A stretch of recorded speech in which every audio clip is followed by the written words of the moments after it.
केन, हमके अपन हाथ दा और हमार साथ आवा। चला लड़की लोग जल्दी करा। हाँ हाँ आ रहा बानी। कोस्ते तू डायना के हमने के साथ चले खातिर कैसे मना लेला? ये तो बहुत मुश्किल काम रहे, लेकिन बड़ी बात बा कि वो मान गई। आखिरकार वो हमने के साथ चला तारी। दोस्त लोग बतावा हमके, तू लोग हमके कहाँ लेके जाए के चाहत हो? का कोनो कूलर अनोखी जगह है? सच तो ई है कि हम जाए के नहीं के चाहत हैं। बता दा, हमनी अपन मन बदल भी दे। लड़का लोग पता बा तोहनी लोग के साथ समय बितावे से अच्छा हम कोनो ब्यूटी सैलून में चल जाई। दोस्तों हम तोहनी के हेवन देखे खातिर इनवाइट करे चाहता हाँ, और भी बहुत सारा लोग हुई हुआ, बहुत मजा आई हमनी के। हाँ, वहाँ पे तो एक विला भी बा। ये बहुत अजीब बात है दोस्तों, एवन लेक और विला, ये दोनों के आपस में का मेल हो सकेला? हाँ बारबी डायना, हमने एक साथ जाता नहीं आना। लड़की लोग तू लोग का सोचे था? पता ना, लेक जाना बहुत बोरिंग हुई और हमके मैनिक्योर भी करावे के हा और हमरा के पेडिक्योर। दोस्त लोग हमके नहीं पता कि हम का कही। लेक हमार खातिर तो ना हा, लेकिन हम भी लड़की लोग के साथ सैलून जाए के चाहते हैं। हमारे विला में सब हुई है, नेल आर्टिस्ट, पेडिक्योर मास्टर, कुछ भी चाहूँ वहाँ पर ही मिल जाई। वाह कूल, तब तो हम सब लोग चलब। हाँ सब जाए। बार भी कर देले बड़ी तो हम भी जाए। ठीक बा दोस्त, चला हमनी सब चलल जाए। हमनी कौन गाड़ी से चलब? हम तो अपन पिंक कार में जाए। का तू लोग हमारे साथ आ रहे हो? हाँ हाँ, काहे नहीं, ना, नहीं, जरूर। बहुत बढ़िया। तू लोग हमारे पीछे आवा, काहे कि तू लोग रास्ता ना जानेला।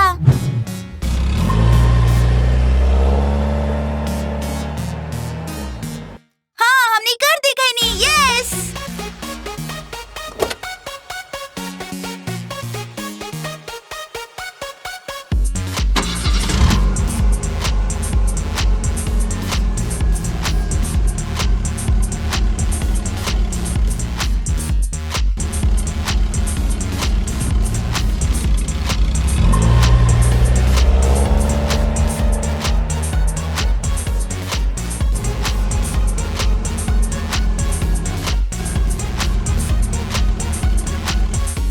हम पहुँच गए।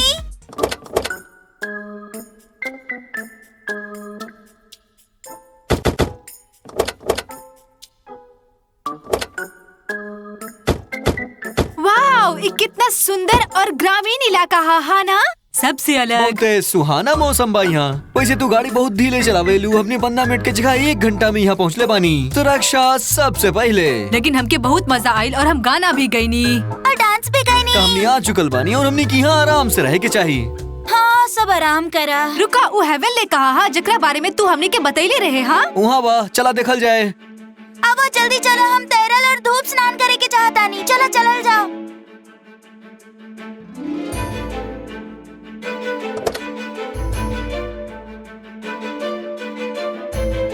का तोरा के सचमुच लागता कि काम बन जाई?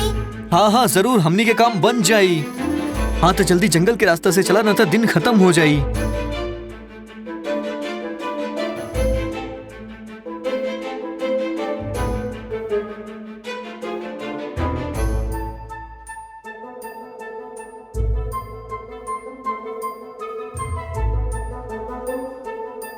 रुका, जॉन हेवन लेक के बारे में इतना बात करत रहलू, का उ इहे हा? हाँ। ई तो मेढक से भरल कोनो दलदल लग रहा हा। ना दोस्त लोग, ये एगो साधारण झील बा, यहाँ पर सब लोग नहावेले। हमके तोहारी लेक बिल्कुल पसंद ना आयल। तू सभी नहावा ई गंदा लेक में मेढक और टिंडा लोग के साथ। हमार कोस्ते यहाँ से जा रहल हैं। हाँ तो हर विला में चला जा, मैनिक्योर और पेडिक्योर होखेला और मसाज भी। बस कहीं नहीं, शायद ही काम ना करी। विला ओकरा खातिर तो टेंट्स बा ना, भूरा और नीला। हमार सबसे आरामदेह बा और हमार सबसे बड़ बा। का हमके टेंट में रह के पड़ी ना? हम टेंट में ना रह सकेली, हमके वो विला में लेके चला, अभी चला। ओ बारबी डायना, अब हम कैसे तोरा से कहीं कोनो विला नहीं खे यहाँ पर। का मतलब है तुम्हार? हम जमीन पे ना सूतब, हमरा के मच्छर काटी यार। कितना नाजुक बाई, जमीन पे ना रहे चाहत बाड़ा और मच्छर से भी डरे लाई। एकरा के महल चाहिए ना, जैसे ही कोनो राजकुमार हो। अच्छा अब तू लोग चुप रहा। बारबी तू चिंता मत करा, आसपास होटल जरूर होई। केन का तो सच कर रहल हो, ये हमारा आखिरी उम्मीद हुई। हाँ हम आसपास देख के आवता नहीं। बारबी तू ऐजे रहा, ई लोग के साथे। और हम का करी, ई दलदल के मच्छर लोग के भोजन कराएं? ये तो बहुत गलत बात काहे है। ना, लेक के जोक तोहार सबसे अच्छा पेडिकोर करी है। चला हमनी टेंट बनावल जाए, काहे कि होटल ते यहाँ पे केन के मिलबे ना करी। ना, हम टेंट में बिल्कुल ना रह सके, नहीं समझ गई तू? हाँ डायना शांत हो जा, लेक पर टेंट लेके सब लोग जाएले।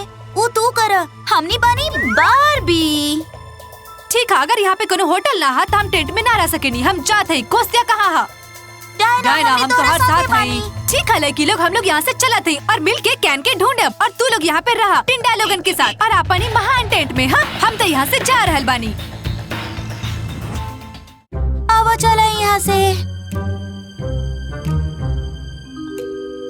हाँ लड़की लोग, हमके पता रहे, हमके इन लोगन के भरोसा ही ना करे के चाहिए रहे। बहुत गलत लोग है लोग। बारबी, हम तो तोरा के पहले ही बोले रहनी ना, वो लोग हमेशा ही झूठ बोले ले। हमने के पार्लर में ही जाए के चाहिए।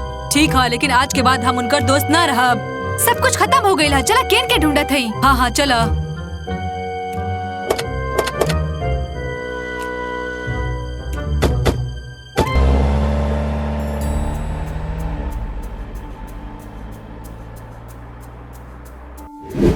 वैसे यहाँ आसपास होटल तो होके के ही चाहिए और देख चुकल बानी अब हर जाई।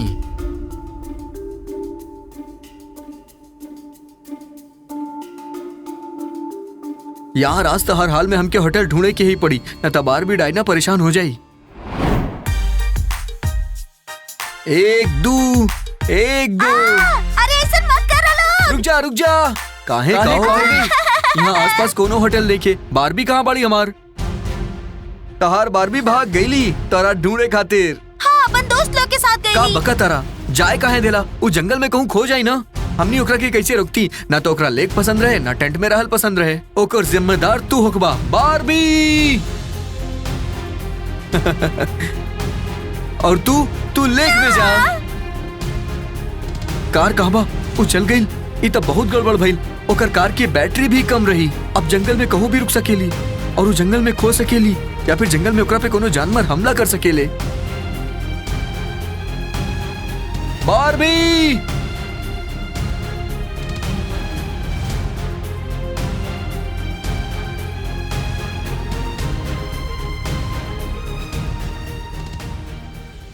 लड़की लोग बारबी बनल बहुत ही मुश्किल है और ये लड़का लोग हमनी से झूठ कहलस कि विला में मैनिक्योर और पेडिक्योर होई और झूठ बोल के इतना गंदा और मच्छर वाला लेक के पास लेके गई। वो बहुत गलत बात था जहाँ सिर्फ गंदगी ही गंदगी रहे। डायना उनकर भरोसा नहीं के करे के चाहिए। हम बिना मैनिक्योर और पेडिक्योर के बानी हमरा से के प्यार करी बोला बताओ हमरा के। लड़की लोग चला हम लोग घर चला थे और समय बचल तो हम लोग पार्लर चल जाये और अगर समय ना बचल तो हम लोग कल सुबह चल जाये। लेकिन हम कल केहू की बात ना सुनब।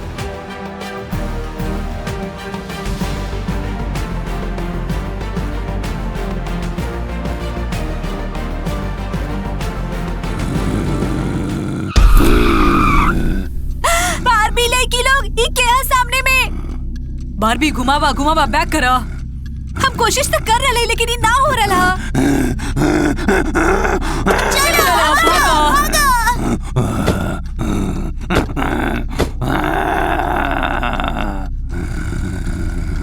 तू लोग हमरा से भाग के कहाँ जाइबो? हम तोरा के पकड़ लेब। ओ बूढ़ी अम्मा, हमने के घर जाए के दा प्लीज। घर जाए दा। डायना एकरा से अच्छा तो हमनी हेवन लेक में ही रहती। हम कल पेडिक्योर खातिर बुकिंग करेले बानी, हमरा के जाए दा। और हम मैनिक्योर खातिर बुकिंग कराइले बानी, प्लीज तू हमके जाए दा ना। और हमार केन हमके बहुत देर से ढूंढ रहल होई। मेडिक्योर और पेडिक्योर और केन तोरा के ढूंढ रहा।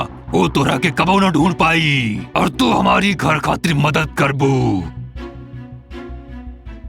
गड्ढा खोदबू तू? ना हम ना खोद सके नहीं। हम बारबी की बानी, तू खोदा। तो के करे के पड़ी। ना हम ना कर पाए। तू जरूर करबू। ये गंदा कुदाल के हमरा से दूर रखा है। एकरा से कितना गंदगी बदबू आ रहा है। और तो के इसे काम करे के पड़ी, समझ लो। पकड़ाई करा, उठा। ओफो, हम नहीं के करब। छी। और सुंदरी तू हमार मशरूम में पानी देबू। ले पकड़ाई करा। का मशरूम के पानी देवे के हा? कौन सा मशरूम, कैसन पानी? लेकिन हमके तो पार्लर जाए के हा, काहे कि हम बारबी हैं। कहना जाने लो, अगर तू हमने के यहाँ पर ना लेती तो हमने के साथ ये सब ना होगत। अब तू ही हमने के बतावा कि हमने कैसे एकरा से बाहर निकली।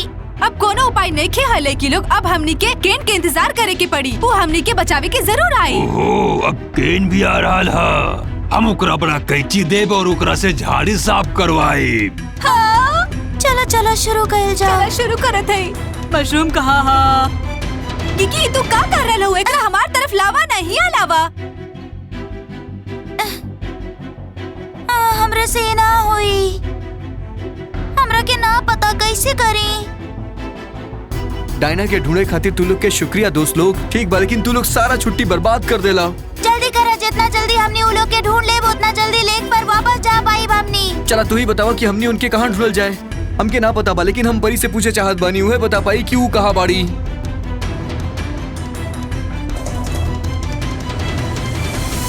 ओ परी माँ, इतना शोर का है का भइल? परी माँ, बारबी डायना खो गई बाड़ी। अपन गाड़ी से गई लली, ओकरा बाद ऊ पता नहीं कहाँ चल हमने गई। के केवल बारबी डायना के चिंता बा परी माँ। हमने के बताई कि वो लोग कहाँ बाड़े। तू लोग जा यहाँ से, हमके परेशान मत करा। ई का बा? परी माँ, आईना में का दिखात बा? जल्दी बतावा। ओ, ये हम का देख रहल बानी? बारबी डायना और ओकर दोस्त परेशानी में बिया। हे भगवान, कैसन मुसीबत, कहाँ बाड़ी ऊ? हमनी उनकरा के ढूंढब। हमने थक चुकल बानी।